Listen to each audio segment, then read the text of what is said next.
salaamaaleykum yéen ngi seen chaîne YouTube Wakhinane Info te tey nag Mame Khaly Sarr organisé woon fii benn journée di joxe ay dons grand nuyu nañ. waaw fan lañ la. waaw mën nañoo xam sa tur ak sa sant. waaw man maa ngi tudd Kaba Diakhaté dëkk Ngéyox Yoro Ngéyox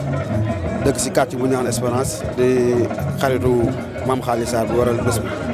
ah maam de macha allah bu ñu fi nekkoon di wax yaakaar naa ne fii ba suba duñu pare quoi. xam naa ne daal jàpp nañ lu gàtt mooy dafa nekk nit koo xam ne ku baax la ku am diine parce que ci loolu lañ ko yoree ba pare nekk nit ku xam ku ouvert lu mu am rek da koy bokk ak nit ñi parce que la preuve en est là gis ngeen lu muy def waaw moom daal depuis enfance ñooy ànd mais xam naa ne moom nit ko am diine la nit ko am yërmande si nit ko am respect si nit la nit ki nangoo liggéey aussi voilà loolu moom xam naa ko ci moom. waaw man la Madiagne Sarr di président ASC Diamaguène sama présence mooy un Ngexoxwa bi nga xam ne dafa bëgg dëkkam woote ma ñëw fekk si ko muy Mame Khaly Sarr di sama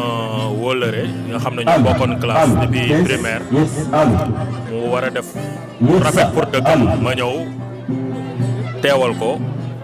wane sama contentement ci li mu def Mame Khaly dama lay wax ni Ngexox soxla na la Ngexox soxla la ci côté bépp parce que bu ñëpp defoon ni yow Ngexox dina développé sans pour autant ñuy xaar benn politicien parce que moom déjà du politicien te tey ñëw na def geste bi moo ngi yëngu ci wàllum santé jël matériel bu toll nii am yéene indi ko dëkkam plus particulièrement benn district bu nekk fii ci koñam vraiment c'est un geste à saluer di ko encourager di ko ni fi nga jàpp foofu la ñun ñoo ngi sa ginnaaw ku nekk bu defoon ni yow Ngexox dépassé na fii te donc ñoo ngi woote ñëpp ñi nga xam ne surtout les politiciens ak les hommes d'affaires yi nga xam ne ñoo ngi ci dëkk bi ñu jël exemple ci yow parce que vraiment lii c'est un geste à saluer di wax ni Ngexox yëpp kontaan nañ ci waaw. Nogoy Gueye laa tudd man relais communautaire laa dëkk Kër Sidi lii mooy suñu liggéey ndax ñun ki dawal askan wi lañu ne relais communautaire lañu dox suñu dox ñoo dox diggante pour santé bi ak population bi di sant yàlla di kontaan di ñaanal Mame Khaly Sarr Mame Khaly Sarr li mu bëgg yàlla na ko yàlla defal Mame Khaly Sarr defal na Ngexox lu rëy loo xamee ni bu doomi Ngexox yëpp defal li Mame Khaly Sarr kon Ngexox du ñu am benn problème Mame Khaly Sarr fa mu bëgg a egg yàlla na ko sa borom eggale ñun day lii lu rëy la ci ñun kontaan nañu ndax mënaluñ ko suñu bopp te moom rek doonu doomi Ngexox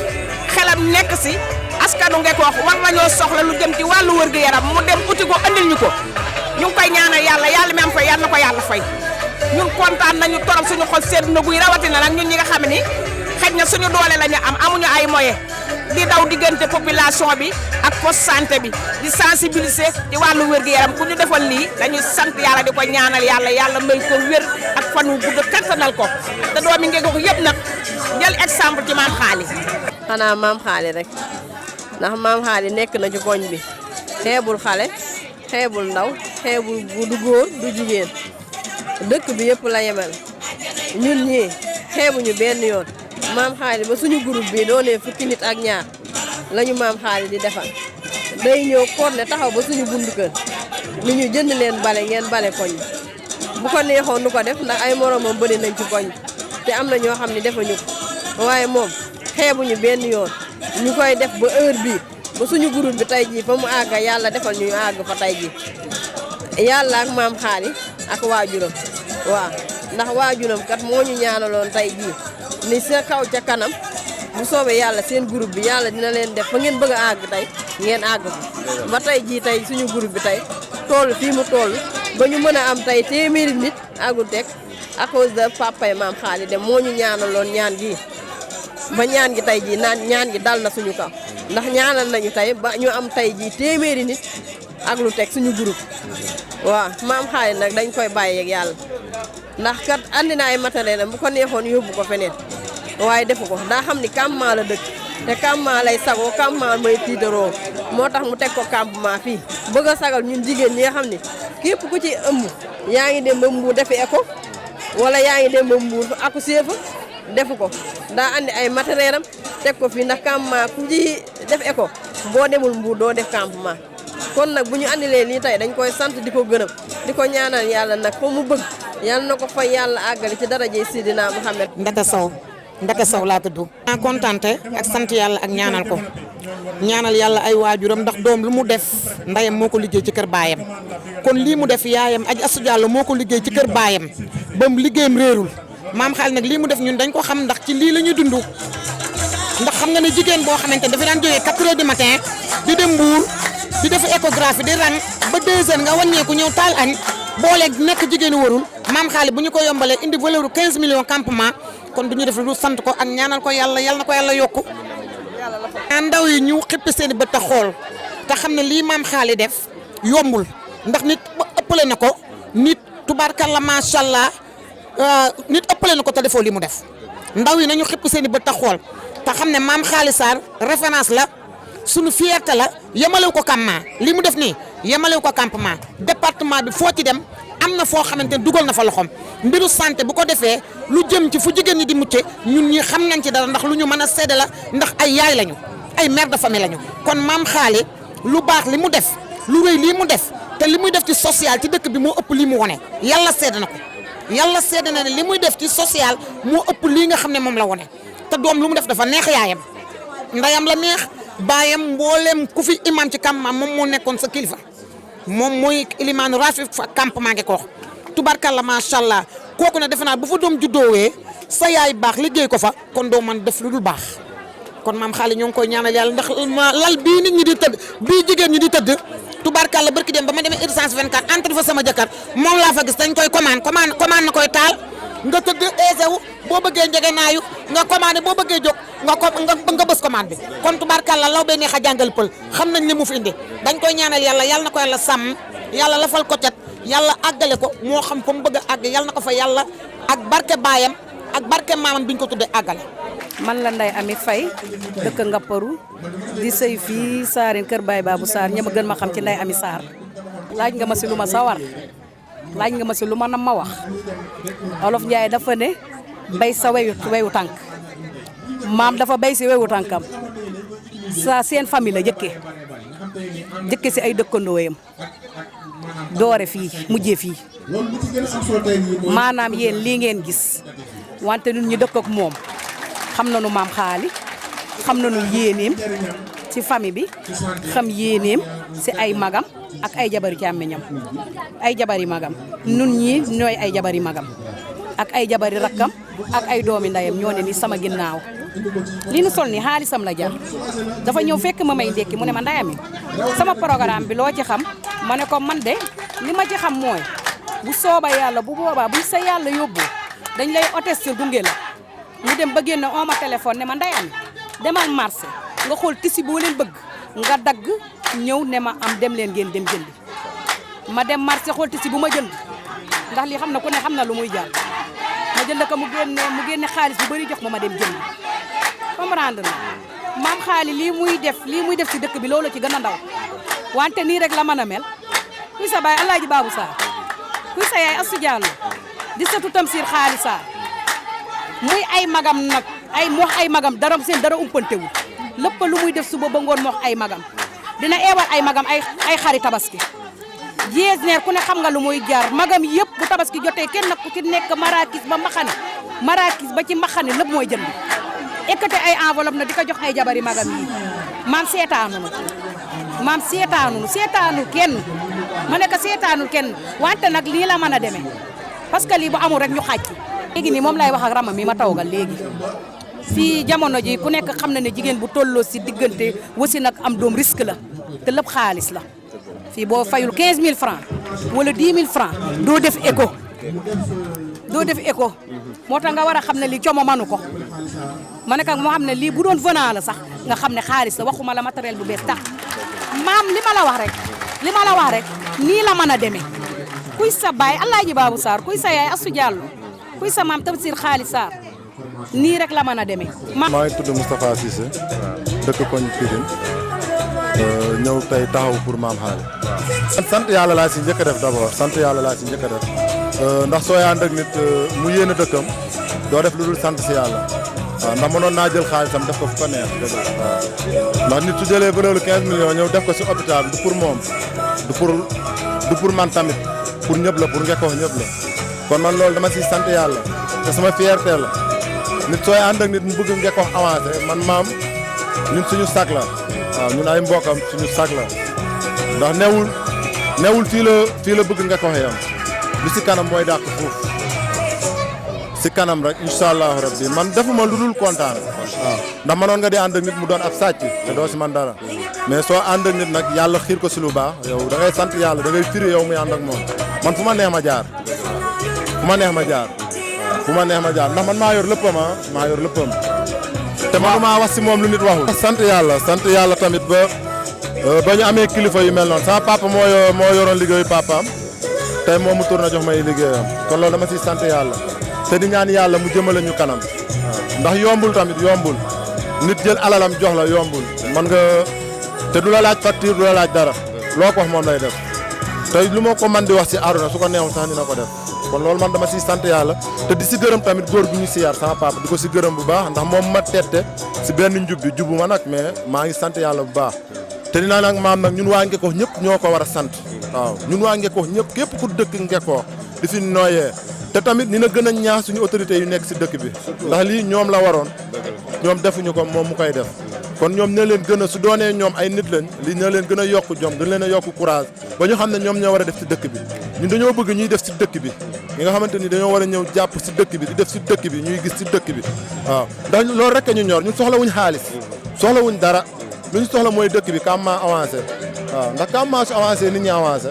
su avancé wul nag nit ñi du avancé. waaw Elite Vision li waral suñu teewaay bi fii mooy Elite Vision benn association la boo xamante ni ay doomu département bi ñoo ko ŋànk muy une association boo xamante ni day dox si wàllu social di dox si wàllu sport di dox si wàllu santé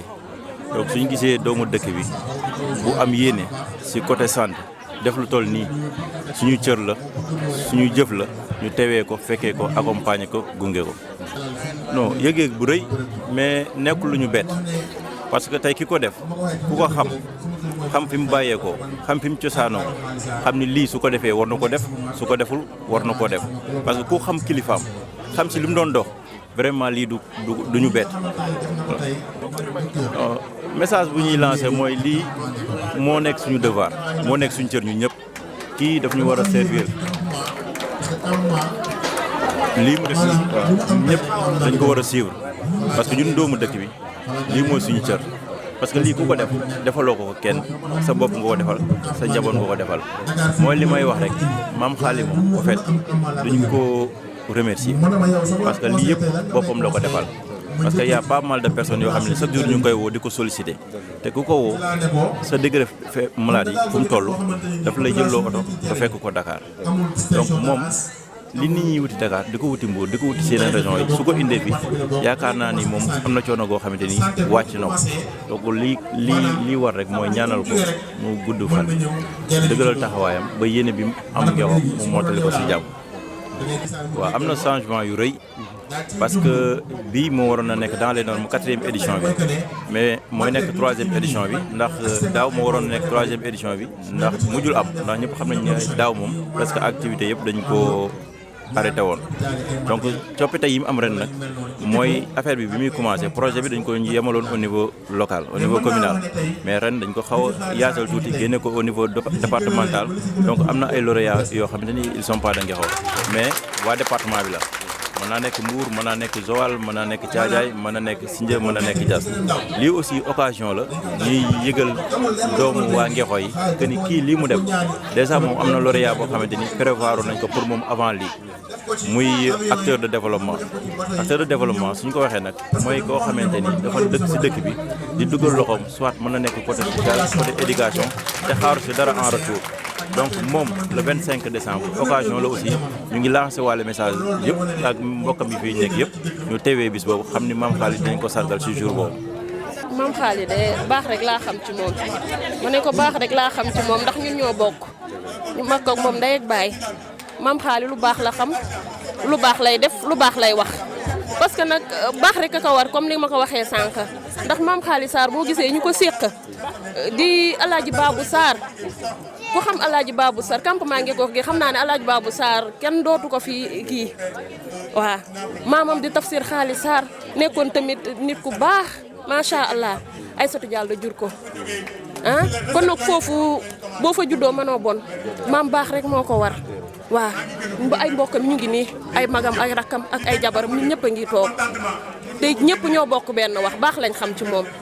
waaw di te kontaan lool sax ndax lii mu nii mu joxe fii dama koo xam ndax man mii di wax ak yow infirmière d'état la xam naa bu baax la may wax xam naa matériel bii mu fi indi dëgg yàlla ndax nit ñi dañuy daw ay kilomètres wala ñu yeewu fajar di dem ay Mbour boo demee ci zone àll yii ñu ngi dañuy sonn ba bëgg a dee ñun sax am nañ chance Mbour jege ñu waaye teewul da ngay fajaru dem Mbour di def échographie ak yooyu tey mu indi échographie fii nii ci campement Ngékoox ak matériel bi ay lalu hôpital table d'accouchement loolu yëpp macha allah kontaante la ci waa dëkk bi ma ne ko kontaante la macha allah ci waa dëkk bi waaw ñu ngi koy ñaanal bu baax a baax a baax a baax daal ndax vraiment lii mu fi indi nii valeur la ma ne ko lii mu fi indi valeur la waaw. ah ci kanam moom mu gën a góorgóorlu rek laa koy ñaanal mu gën a góorgóorlu waaw yàlla tamit may ko yokkute ba at yii muy def mu gën koo yokk ci campement Ngékoox ndax tamit nit ñi soxla nañ lii nii dëgg yàlla nit ñi soxla nañ lii loolu rek laa koy ñaanal yokkute ak wér. nuyu nañ leen ziar nañ leen di rafetlu seen taxawaay ci bés bi. Ahmed Diallo leader du mouvement Ngékoox bu bees coordonnateur national de la coalition Gox yu bees et candidat à la mairie de Ngékoox. aw fii ñëw ànd ak doomu Ngékoox bi nga xamante ne comprendre na lan mooy développement comprendre na lan la dëkk soxla ngir jëm kanam parce que développement nekkul mbirum politique wala mbirum citoyen ñëpp ñoo war a ànd parce que dëkk bi su baaxee dañu ne waa Ngékoox ñoo baaxle donc moom bu mu comprendre ne développement kenn du ko sous-traité kenn du ko jox politiciens yi kese wala ñenn ñi kese mu jóg di jouer rôle am donc ñu koy rafetlu ñëwoon tey participer ci bés bi pour encourager loolu parce que ñu ko mën ci dëkk bi bëri na di wax ñoom ñëpp nañ ko def ndaxte ñëpp suñu defee ku nekk def lu nga mën ci sa boor bu yàggee léegi dëkk bi dox. Wuri balaa tudd. journée bi journée de contentement la rek jour bi ma ko annoncé dama ko ne doléance la boo xam ne kenn xamul nu ko Ngékoox soxlaa moom nga def mu jaaree ci yow mais yëpp nañ ko def ci concept doomu Ngékoox moo ko def au-delà de ASC Espérance au-delà de ça mais doomu Ngékoox moo génnee Ngékoox ci situation et on est fier de ça loolu la kese di ko ñaanal yàlla rek mu yàlla yokk ko lii lu rafet la waaw. léegi nan waaw lépp loo gis rek xam nga Mame Xaali bi ko def bettuñu fi mu bokk d'abord ki ko jur bettul kenn ñi nga xam ne nag mënoon nañ ko defuñu ko ñoo koy rëccu ji Ngékoox lu ko nit defal muy doomu Ngékoox defoo ko sa problème la ça te concerne mais ñun li ñu gis la ñuy wax parce que duñu lijjanti li tax ñoom defuñu ko ou pas c'est le problème mais ki ko def bettuñu fi mu bokk ki ko jur nit ki da ngay topp rek da ngay topp ay mbiram rek du la bett loolu la. dëkk bi wala amuñu tension te loolu ku ne xam ne tey jii hypertension artérielle dafa nekk maanaam feebar boo xamante ne nii bu doy waar la bu commencé di jël ampleur ci nit ñi tey bu fekkente ne am nga matériel boo xam ne moo koy contrôler dana permettre aussi nga lutter contre les risques cardiovasculaires tels que AVC yi ngay dégg accident ischémique transitoire yi wala lu mel ni IDM yi lépp ci tension lay commencé jëm diabète jëm yeneen ñi ci gën a kawe. kon nag li njëkk mooy nit ki su fekkee ne am na matériel bu koy permettre mu xool tension nit ki loolu lu am solo la parce que day tax mu éviter maanaam complication yi nga xamante ne nii moo aju ci tension hypertension artérielle kon Xaali vraiment gàcc ngaalaama matériel bi am na solo. Xaali aussi indi na ay glycomètre yoo xamante ne nii day permettre ñu xool ndax nit ki suukaram yéeg na wala wàcc na te loolu lu am solo la ak suukar ku ne xam na ne diabète feebar la boo xamante ne nii maanaam feebar bu doy waar la kon lépp lu ñuy permettre ñu mën koo saytu rek ba xam fan la nit ki suukaram toll loolu lu am solo la ndax kiy faj su xamee li muy def rek fan fu mu toll day mën a agir rapidement avant muy indi ay complications waaw kon ñu leen prévenir et mieux que guérir indi na fi ay escabeau mooy yi nga xamante moom la jigéen ñi di yéeg pour maanaam moom ngay yéeg moom ngay utiliser pour yéeg ci lii d'hospitalisation bi. xaali indi na aussi lii d'accouchement maanaam boo xamante ne nii tey jigéen ñi moom la ñuy utiliser pour ñu mën a mucc mu nekk matériel bu seer a seer donc am nañ benn table d'accouchement mu ngi nee ñu teg na le nga xam ne léegi poste bi su amoon benn léegi am na ñaar su amoon ñaar am na ñett voilà nga xam ne bokk na ci matériel yi gën a seer tey jii ci wàllu médical xaali indi na ci bu bees tàkk mu ngi nee ñu paqueté pour population Kam Manguékokh indi na fi aussi ay pèse adulte li jël poids ay pèse bébé ay popinel aussi indi na ko fi stérilisateur loolu aussi lu am solo ci hôpital ndaxte ku ne xam na ne li ñu naan les maladies nosocomiales dafa bari léegi ci milieu hospitalier maanaam faj nit ki mën na ñëw di faju bàyyi fa jàngoro mu dal kiy faj mais su amee stérilisateur dana permettre matériel bi muy utiliser mu mën koo ni ñu koy waxee sax ci wolof ñu mën koo désinfecter mën koo dindi maanaam jàngoro yi ci nekk ba keneen mën koo utiliser te di ko wàllu feebar boobu loolu aussi moo nekk nële ci kees bële nekk lu seer matériel bu seer la xaali indi ko aussi pour population Kam voilà à part ça aussi indi na fi beneen loo matériel muy matériel à usage unique donc mën naa wax ne ay seringue ñu ngi fi seringue boo bëgg rek mu ngi fi 5 cc 10 cc seringue gavage seringue 2 ml seringue à insuline yëpp. malade bi ñëw na comme que campement léegi am nañu ma. donc lépp loo xam ne dafa jëm ci maanaam matériel à usage unique mën naa wax ne tey li ma gis fii nii tey dina noppal comité de santé bi maanaam suñu góor gee moom mooy président comité bi xam naa moom sa ay dépenses mensuelles dina wàññeeku bu baax a baax parce que di nga toog weer yu bari doo jënd matériel médical doo jënd consommable doo jënd coton doo jënd seringue doo jënd compresse doo jënd gant donc loolu lu am solo la te bu ci nekk rek indi na ci ay carton yu bëree bëri ñu ngi nii cathéter yaa ngi nii compresse yaa ngi nii am na aussi ay gants lépp fi nekk daal lépp loo xamante ni nit ki da koy utiliser pour faju ci hôpital bande yeeg yëpp mu ngi fi kon loolu mooy deuxième partie bi ci wàllu matériel bi xaalis yamul foofu dafa ne matériel médical soo bëggee maanaam mu yàgg soo bëggee aussi mu nekk dans de très bonnes conditions foog nga accompagner ko ak matériel électroménager da koo indaale indi na fi ñaari split ñaari climatiseur la fi indi complet waaw ñu ngi ne loolu aussi lu am solo la ba pare boole ko ak benn fontaine tey ñiy liggéey dañuy soxla maanaam di désaltérer wu di naan ndox bu sedd mu ngi ne mu indi maanaam da ngay branché ci courant bi rek mu seddal ko bu ko defee personnel bi danañ ko mën di ko utiliser di naan fi ñu bëggee naan kon daal ci gàttal loolu la fi Xaali Sarr def tey biñ koy évaluer nag man bi ma waxee daf na ma 15 millions la ma ne ko xaali da nga xam nga moom ndeysaan dafa xaw a kii ma ne ko li nga fi indi tey man boo ko évaluer ça tourne autour de 18 millions parce que moom dafa jël prix yi gën a bas mu adapté ko ci matériel bi mais boo xool li xew ci marché bi ak li ñuy jaayee matériel bi ñu fi indi ëpp na 15 millions ci ni ma ko mën a waxee loolu nag lu am solo la parce que vraiment nga xëy mënoon a jël matériel bi jaay bi def ko sa poche noose ko wala nga ci jaay di ci galayaabe moom mu jaayante indi ko fii nii pour population Kam Manguékokh d'un montant de 15 millions voire 17 millions loolu lu am solo la kon nag man li may wax rek mooy jeunesse su Kam Manguékokh nañ ko roy ci loolu parce que bul xaar man pour def tey jii Xaali Sarr indi na une valeur de 15 millions yàlla na ko suñu borom dimbali mu gën koo mën mais ki am benn seringue la ko indi ki am leneen na ko indi képp ku nekk domaine bi nga nekk soo ci góorgóorloo rek dëkk bi dana dox kon nag may incité jeunes yi ñu roy Xaali ci lii kenn ku nekk fa nga nekk rek boo fa góorgóorloo rek mën na apporter population bi dara kon may gàttal wax ji di ko féliciter mook yaayam yi nga xamante ni yàqu ci dara vraiment parce que mënoon na ko mébét mu ne ko du fi amee mais daf ko encouragé ne ko loolu loo ci mën rek def ko parce que soo dimbalee waa Kam mel nga ni mën nga dimbali. defe naa ne kii bëgg a ñëw ki tax ma ñëw man Abdou Aziz Ndiaye géwél bu Suluse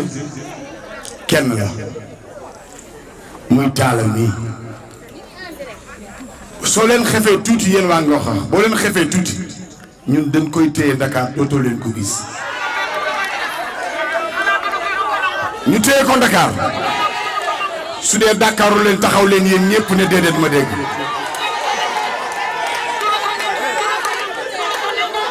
ñu téye ko Dakar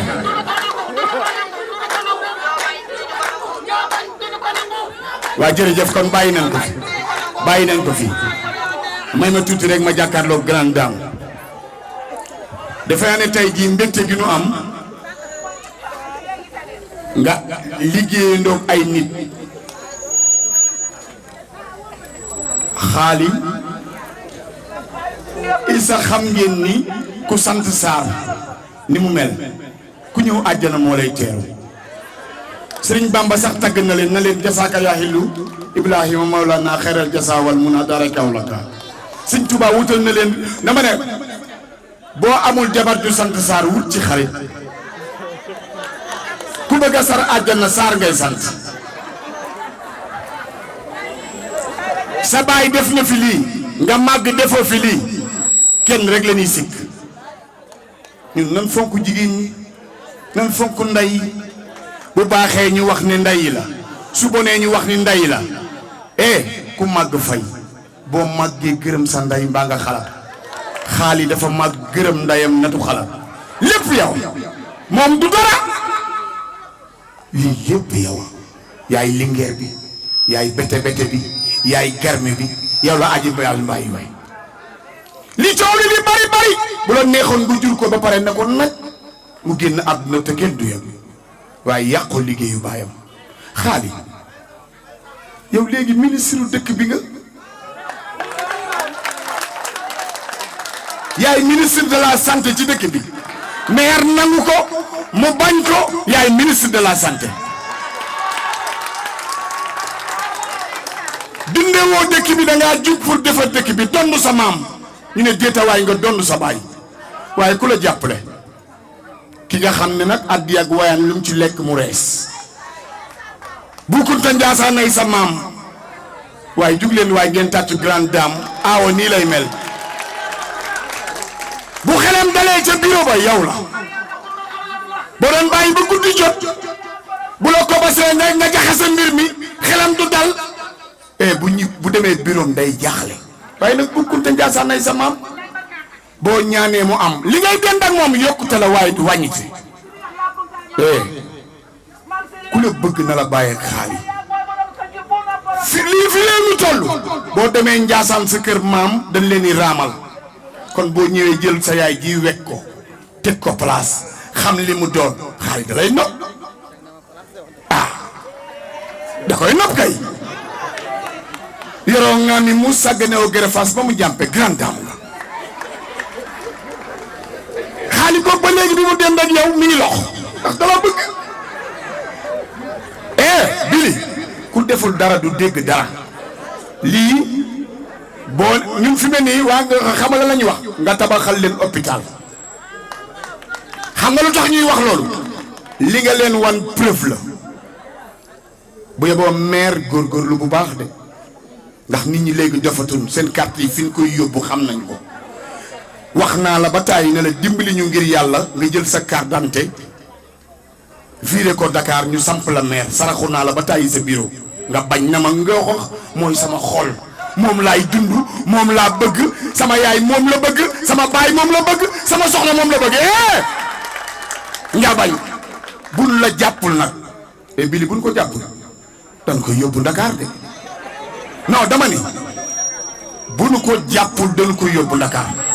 li nga def maire yi la waroon li nga def président Macky Sall la waroon nekkoo ci benn poste kenn falu la dara nga ñëw ne damay jàppale maire bi jàppale sama waa dëkk nit doon na doon dama ne am na ñu la fi ëppale ñu dëkk ci dëkk bi defuñu lii li tax ñu koy leeral day tax ki nga xam ne daal la woon def lu baax muy def lu baax il faut que yi ñu koy génne c'est très important yow mi nga xam ne toog nga denc li nga denc kii mooy géwalam jugal Talla waaye da koo jël daggal ko salaire muy géwal bu gën géer mbokk ndeyu maajoor cuun yow taala fi nga teg kii moo tax ñu teg ko fa ndax gaynde bi ni miraas baayam dana ko loo séddu mu ne fàtt fii buñ la jàppul ndakaaru nangu la fii moo ko moom fii moo ko moom fii moo ko moom jugal ba kenn laal la jugal taxaw ba kenn laal la jugal sama yaay jugal honoré sa doom jugal akolaat sa doom jugal ak sa jugal grand dame jugal waaw jugal ak sa loxoy cey xaalis jar na ko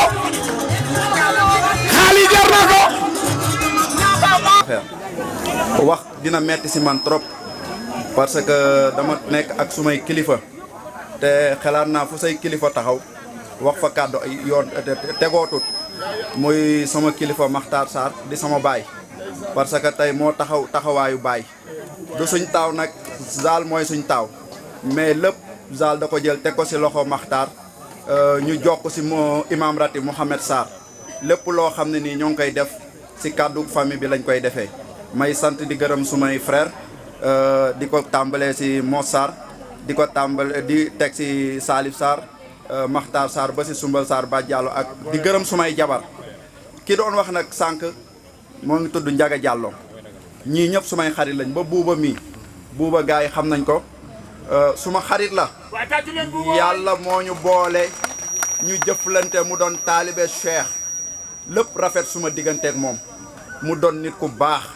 gars yi nag xam naa jigéen ñi ragal nañ ko ndax dañuy gis muy télé bi ni muy jógee si télé bi buuba melut noonu waaw donc nit ku baax la ak yeneen gars yi ma àndal am na ñeneen ñu nekk nii manuma lim mais maa ngi gërëm ñëpp ku mel ni Papi Sadio Seynabou sama jigéen ak ñeneen bàcceek ñëpp daal ak Cissé donc li ma bëgg a wax rek mooy Njaga Diallo mi yàlla mooy boole ay nit si nu ko neexee jour bi yàlla dogalee suma kilifa gi nga xam ne lépp lu am tey ginnaaw yàlla ak yenente bi suma kilifa gu góor la ak suma kilifa gu jigéen jour bi yàlla dogalee suma kilifa bu góor war a wàcc liggéey yoruma oto awma oto manuma dem fenn moom mii moo ma oo Njaga Diallo dama ko ne Njaga boo ma fekkoon ma tëdd ba guddi nga jël ay du yet di ma ko dóor dinaa ko muñ ndax bés boobu daf ma woo ne ma may booy ma ne ko waa Njaga mu ne ma lu xew ma ne ko dara mu ne ma da nga bëgg a dem kam maa ngi wax ma ne ko waaw mu ne ma maa ngi nii di dem Diourbel mais taxal ma def demi tour si autoroute bi génn gu ma Dakar jël si la yóbbu la Njaga jël ma jour boobu Njaga ngi daw 175 kilomètres à l'heure Makhtar mii du ma bàyyi ma fen ba ma ñëwee moom laa fekk muy defaral góor gi buntu ba bi maa ngi fi yegg si 13h45 14h15 14h30 la góor gi dog moo tax Njaga mii yal na ma ko yàlla fayal ndax man duma dara billaahi wallaahi duma dara su may wajur ñoo ma liggéeyal lépp loo xam ne nii maa ngi koy def ci wajur yi ñoo ko def te damay ñaax suma bopp bàyyi daf ñu fi bàyyi ne ñu topp kilifteef ñii ñooy suma kilifa Alaaji Makhtar Sarr mii ak i magam ñoom ñooy suma kilifa te lépp loo xam ne nii nar naa ko am lekk ko bàyyi leen yal na bu ma ko yàlla jox lépp lu ma nar a am lekk ko bàyyi ngekoox bàyyi sumay mbokk bàyyi sumay wajur yal na bum ñëw lépp lu ma bëgg lépp lu ma am dama ko bëgg a bokk ak sumay mbokk yéene nañ ma lu ma am nag oo nañ ma si ruq wax ak man lu baax oo nañ ma si ruq bu ma jàddee ñu wax ma tegal fii sa tànk lii tey bu leen neexoon buñ ne buñ am na loo xam ne buñ ko si waxoon bu ma ko bëggee sax du ma ko def mais dañ ci wax lu rafet moo ma ko ñemeloo donc maa ngi leen di sant di leen gërëm di sant nag coow li ki mu doon mooy suma yaay waaw kay man bëgguma dara sama yaay kontaan rek laa bëgg bëgguma dara soxlawuma dara suma yaay kontaan rek laa bëgg bu ma jógee foofu nag teg si nag laalaake bi muy Mariama Kunta waaw kay kooku daf ma jàppale te nit da ngay gore àdduna nit bul fàtte démb bam du ma ko rusa wax de ba may bëgg naxa dinaa bëgg tey nag neex naa bëgg mais ba may bëgg naxa dinaa bëgg trop mu ànd seeg man si ngor ak si teraanga yal na ko yàlla sàmm lii suma yaay liggéey si suma kër baay ba seen teraanga ñëw si man yal na ko yàlla defal njabootam sant naa ko gërëm naa ko sama liggéey bi jàppale na ma si guddi ak bëccëg suba ak ngoon lu ma neex rek la bëgg sant naa ko gërëm naa ko yal na ma ko yàlla fayal kontaan naa trop lii may def nii campement Ngeko lii lu ndaw la si suma yéene li ma bëgg campement Ngeko mooy campement Ngeko ñun ñoo ko mën a defar bu fekkee politique mooy def lu baax lii ah ñiy def politique nañ jàpp ne man damay def politique parce que tant que maa ngi gis lu baax si biti man ko indi fii campement Ngeko dinaa ko indi bu dee jàppale jigéen ñi jàpp faj nit ñi loolu mooy politique man d'accord naa si politique boobu et kontaan naa trop monsieur le maire de la commune de Ngeko monsieur les conseillers municipaux monsieur le délégué de quartier monsieur l'infirmier chef de poste monsieur le représentant l'imam de Ratib, mesdames et messieurs, c'est pour moi un honneur et un réel plaisir de prononcer ces mots dans le cadre de la cérémonie qui nous réunit aujourd'hui. Il s'agit d'une cérémonie de remise d'un lot de matériel et d'équipements médicaux au profit du poste de santé de la commune de Ngeko. En effet, cette remise de matériel et d'équipements médicaux revêt pour moi et ma famille des significations particulières à plusieurs niveaux. D'abord, elle consacre notre modeste contribution à la prise en charge correcte et optimale des défis liés à l'accès à des soins de santé publique pour la population de Ngeko de manière générale, mais surtout à une meilleure qualité de soins pour les femmes, les enfants et les personnes âgées qui se relèvent être les plus vulnérables. La santé de la mère et de l'enfant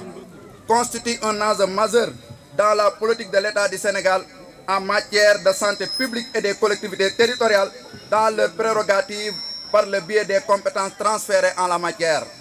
C'est pour ces raisons fondamentales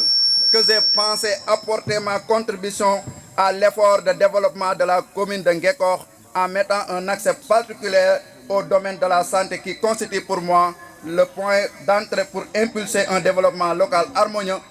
où toutes les ressources humaines contribuent à l'effort de développement de la localité. Mesdames et messieurs, ces équipements que j'ai voulu mettre gracieusement à la disposition de la structure sanitaire sont essentiellement composés de ces matériels. Mesdames et messieurs, comme vous le savez tous, le soin de la santé exige des équipements et des matériels à la hauteur des normes techniques de prise en charge par un personnel de santé bien formé, motivé, engagé et disponible pour ce sacerdoce. C'est vraiment l'occasion pour moi de féliciter et d'encourager tout le personnel du poste de santé avec à sa tête l'infirmier chef de poste. À travers ce don, je réitère toute la reconnaissance de la population de Ngeko pour les sacrifices consentis et les services fournis parfois dans des conditions d'exercice difficiles et contraignantes. Ce geste est une modeste contribution de notre part pour réduire vos contraintes logistiques et matérielles en vue de la délivrance de soins sanitaires de qualité à tous vos patients, particulièrement aux femmes, aux personnes âgées et aux enfants. Mesdames et messieurs, c'est l'occasion pour moi de m'arrêter un peu pour rendre un grand hommage à toutes les femmes de Ngeko. Des femmes travailleuses et engagées jour et nuit au service de la sauvegarde de notre pacte social dont la famille et ses différentes exigences constituent le déterminant majeur. Je saisis vraiment cette occasion pour une reconnaissance et des remerciements appuyés à l'égard de deux grandes dames qui ont et qui continuent d'avoir un impact significatif dans ma vie et par conséquent ma raison d'être. Je veux nommer ma chère maman Adja Aïssatou Diallo et ma tendre épouse. Je voudrais associer également toute ma famille, mes amis et toute la population de Ngeko à ces mots de reconnaissance et de remerciement. Mesdames et messieurs, je voudrais clore mes propos en réitérant tout le souhait que j'ai pour ma ville, Ngeko. Cette ville qui m'a vu naître et grandir. Cette ville pour laquelle j'ai une grande reconnaissance par rapport à toutes les opportunités d'épanouissement et de bien-être social offertes. Mais également une grande dette pour ce développement. Cet engagement au service du développement de Ngeko n'a autre objectif que de rendre la vie de ses habitants heureuse et épanouie, sans parti pris, dans l'unité et la cohésion. Bon, je vous remercie, mais Bougonna wax dara ñu ñaanal ñaari nit ñoo xam ne dañu cher ci man tey bu ma soñoon ñu fekkee lii mais loolu la yàlla dogal muy sama papa El Hadj Babou Sarr ak sama tante Adja Fat Diagne suma tante wéet nag man fu kenn nekkut mu wax ak man lu kenn fekkewul loo xam ne sax ay doomam fekkewuñ ko te billaahi la may wax loolu lay wax Maxtaar su wax ju rafet